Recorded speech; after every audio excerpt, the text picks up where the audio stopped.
اللہ کے رسول کا حکم اگر ہم نے نہیں مانا تو ہماری آخرت بھی برباد ہو جائے گی اور دنیا بھی برباد۔ نبی اکرم کا فیصلہ ہمیں ہر حال میں ماننا ہے۔ میں بھی نہیں چاہتی ہوں کہ اس آدمی سے نکاح کروں، لیکن محمد رسول اللہ کا فرمان ہے، اس لیے آمنا و صدقنا، ہمیں ماننا پڑے گا۔ اللہ کے نبی نے کہا ہوتا مشورہ ہے تو میں نہیں بھی مانتی، لیکن یہ تو حکم ہے، مشورہ نہیں، اس لیے ماننا پڑے گا۔ باپ نے کہا بیٹی کیا بات کرتی ہو، ذرا اس کی شکل تو دیکھو، اس کا چہرہ تو دیکھو، اس آنے والے کو تو دیکھو، اس کی شکل کی طرف تو جاؤ۔ بیٹی جو جواب دیتی ہے اس کو اردو کے ایک شاعر نے یوں نقل کیا ہے کہ بیٹی بولتی ہے نہیں نہیں۔ کہا ابو نے بیٹی اس آنے والے کی طرف دیکھ، بیٹی کہتی ہے نہ آنے والے کو دیکھ، نہ جانے والے کو دیکھ، نہ آنے والے کو دیکھ، نہ جانے والے کو دیکھ، دیکھنا ہی ہے تو خط کے بھیجنے والے کو دیکھ۔ باپ نے کہا بیٹی مانا تیری بات صحیح ہے، لیکن ذرا اس کی شکل و صورت تو دیکھو، بیٹی تو کیسے اس کے ساتھ رہے گی؟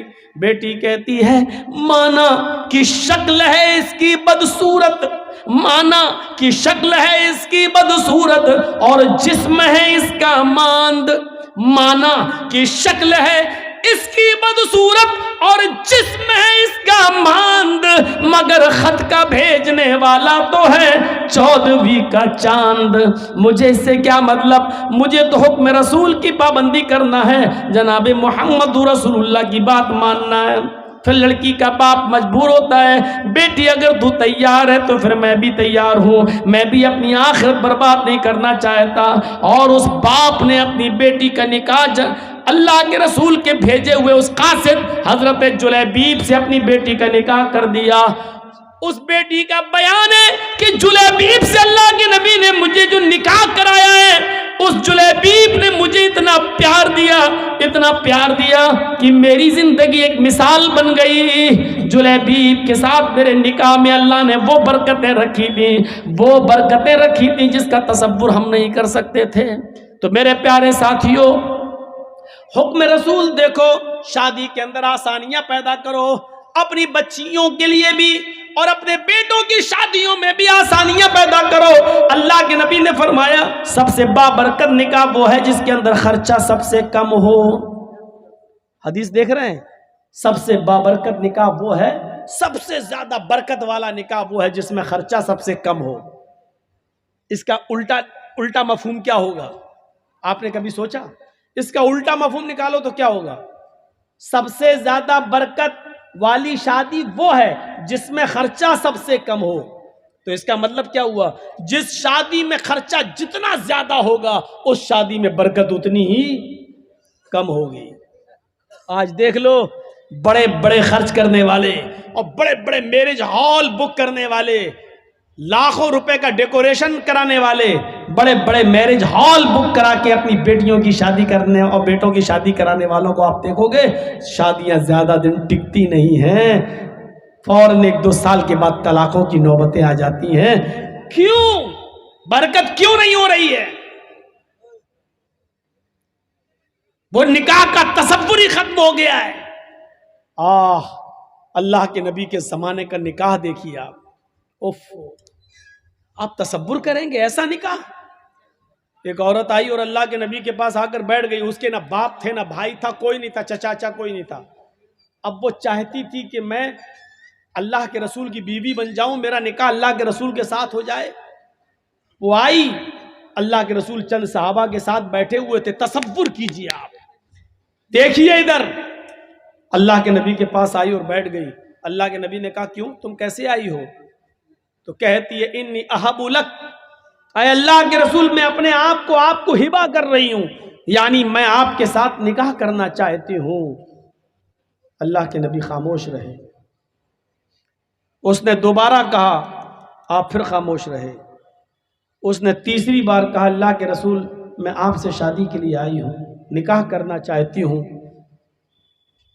تو صحابی بیٹھے ہوئے تھے بغل میں، کہتے ہیں اللہ کے رسول یہ عورت 3 بار کہہ چکی میں آپ سے نکاح کرنا چاہتی ہوں، آپ کچھ بول ہی نہیں رہے۔ ارے کرنا ہو تو کریے، نہیں کرنا ہو تو جواب دے دیجئے۔ آپ نے کہا کہ نہیں میں تو نہیں کر سکتا، میری کافی ہے، اب مجھے ضرورت نہیں ہے کسی اور بیوی کی، اب میں شادی نہیں کر سکتا۔ تو جھٹ سے وہ صحابی جو بیٹھے تھے کہنے لگے اللہ کے رسول آپ کو ضرورت نہیں ہے لیکن مجھے تو ضرورت ہے، اگر آپ نہیں کر سکتے تو میرے ساتھ کر دیجیے۔ وہیں بیٹھے اف، تصور دیکھیے، پہلے وہ آپ سے کرنا چاہتی، آپ نہیں میں تو نہیں کر سکتا، تو پھر میرے ساتھ کرا دیجیے۔ تو اللہ کے رسول نے اس عورت سے پوچھا دیکھو میں تو نہیں کر سکتا، یہ تم سے کرنا چاہتے ہیں، تم بھی ایک نظر ان کو دیکھ لو، اگر یہ پسند ہو تو تم ان کے ساتھ کر سکتی ہو اگر تمہیں ضرورت ہے۔ تو وہ کیا کہتی ہے، آئی تو تھی آپ کے لیے، لیکن اگر آپ نہیں کر رہے ہیں تو کوئی بات نہیں، زبردستی تھوڑی ہوتی ہے شادی، اگر آپ نہیں کر رہے ہیں تو کوئی بات نہیں، مجھے تو گھر بسانا ہے، اس کے ساتھ ہی میں کر لوں، آپ کر سکتے ہیں اس کے ساتھ میرا بھی۔ اللہ کے رسول نے کہا یہ عورت تیار ہو گئی اس کے ساتھ شادی کرنے کے لیے، تو آپ نے اس عورت سے نہیں پوچھا تیرے باپ ہیں کہ نہیں، لڑکے کو کیا دیں گے، کپڑا کتنا دیں گے، سونا کتنا ملے گا، ساڑی کتنی ملے گی، چادر کتنی ملے گی؟ آپ نے یہ سوال لڑکی سے نہیں کیا، عورت سے نہیں کیا۔ عقل مند لوگوں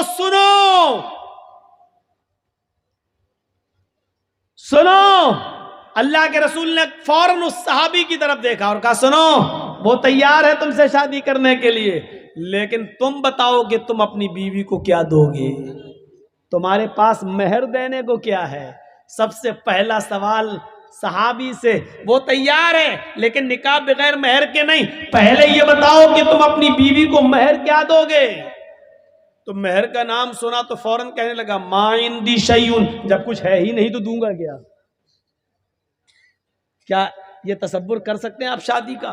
اس کے پاس کچھ نہیں ہو، شادی کرنا چاہ رہے ہیں، کیا ہمارے پاس ہے؟ ہم لوگ کیا کہتے ہیں، پہلے اپنے پیروں پہ کھڑے ہو جاؤ پھر شادی کریں گے، پہلے گھر تو بنوا لو، پہلے کاروبار تو کر لو، پہلے کوئی بزنس تو کر لو، پہلے نوکری تو لگ، بعد میں شادی کریں گے، آ گئی تو کھلائیں گے کیا؟ اللہ کے رسول نے اس صحابی سے پوچھا کہ تم مہر کیا دو گے؟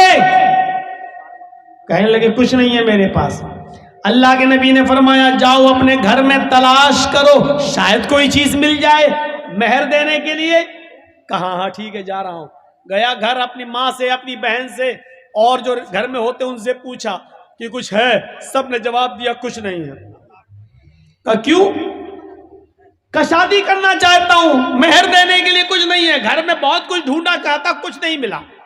آیا کہا اللہ کے نبی صلی اللہ علیہ وسلم گھر میں میں نے بہت کچھ ڈھونڈا کچھ ملا ہی نہیں، ہے ہی نہیں، میں کیا دوں گا، ہے ہی نہیں میرے پاس مہر دینے کو۔ اللہ کے نبی صلی اللہ علیہ وسلم نے پھر اس کو دوبارہ بھیجا۔ حدیث کے الفاظ دیکھیے، آپ نے کہا التمس خاتما من الحدید، لوہے کی انگوٹھی ہی مل جائے تو وہی لے آؤ، سونے کی نہیں، چاندی کی نہیں، لوہے کی انگوٹھی آج 2 روپے میں ہمارے میلے میں مل جائے گی، لوہے کی انگوٹھی مل جائے تو وہی لے آؤ، جاؤ۔